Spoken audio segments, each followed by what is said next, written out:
Depuis des décennies, les témoignages s'accumulent. Lumière dans le ciel, objets défiant les lois de la physique, silhouettes étranges aux yeux démesurés.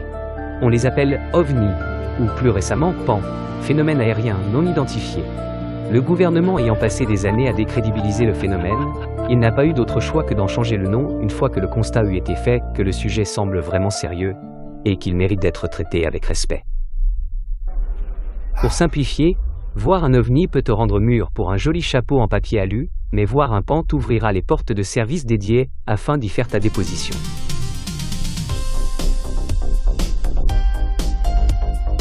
Et si ces visiteurs n'étaient pas des extraterrestres? Et s'ils venaient de chez nous? Pas d'une autre planète, mais d'un autre temps. L'idée peut sembler folle, mais elle mérite qu'on s'y arrête. Et si ces objets étaient le fruit d'une technologie humaine, mais humaine du futur? Une civilisation qui aurait maîtrisé la manipulation du temps, ou la distorsion de l'espace, et qui reviendrait observer son propre passé, notre présent. Nous, vus à travers leurs yeux, serions des fossiles vivants, une époque d'avant la grande transformation.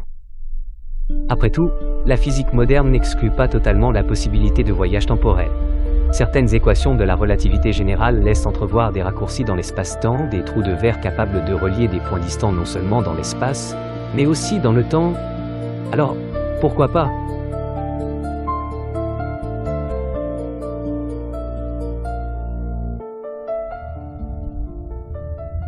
Les descriptions des témoins sont souvent similaires. Des êtres de petite taille, à la peau pâle, presque translucide, avec un grand crâne et d'immenses yeux noirs. Des créatures fragiles, au regard insondable. Et si ces petits gris n'étaient pas des extraterrestres, mais notre propre espèce, après des milliers d'années d'évolution? Imaginez, au fil des siècles, la Terre change. Le climat devient plus instable, l'atmosphère plus fine, la lumière solaire plus dure. Les humains, contraints de s'adapter, développent une peau plus claire pour résister aux radiations, des yeux plus grands pour percevoir dans des environnements plus sombres, et un corps plus frêle dans un monde où l'effort physique est remplacé par la technologie. Leur apparence étrange serait le fruit de notre propre trajectoire évolutive, et leur présence ici, une tentative de comprendre leurs origines, ou d'éviter les erreurs qui ont conduit leur monde à changer.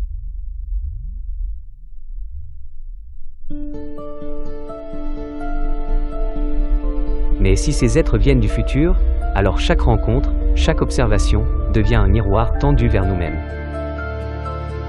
Une invitation à réfléchir à ce que nous faisons aujourd'hui à notre planète, à notre civilisation, à notre humanité.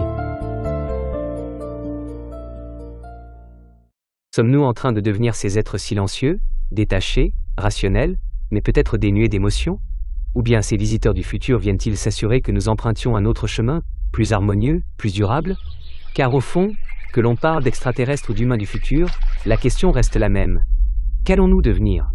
Les ovnis nous fascinent, parce qu'ils ne nous offrent pas de réponse. Ils nous rappellent que la frontière entre mythe et science, entre rêve et réalité, n'est peut-être qu'une question de perspective, ou de temps. Et si, au lieu de chercher des visiteurs venus d'ailleurs, nous apprenions à reconnaître le visiteur qui sommeille déjà en nous, l'humain? Si tu veux nous aider, donne-nous ton point de vue en commentaire, abonne-toi et active la cloche des notifications pour être informé chaque semaine de la sortie de notre nouvelle vidéo. Nous t'en serons très reconnaissants.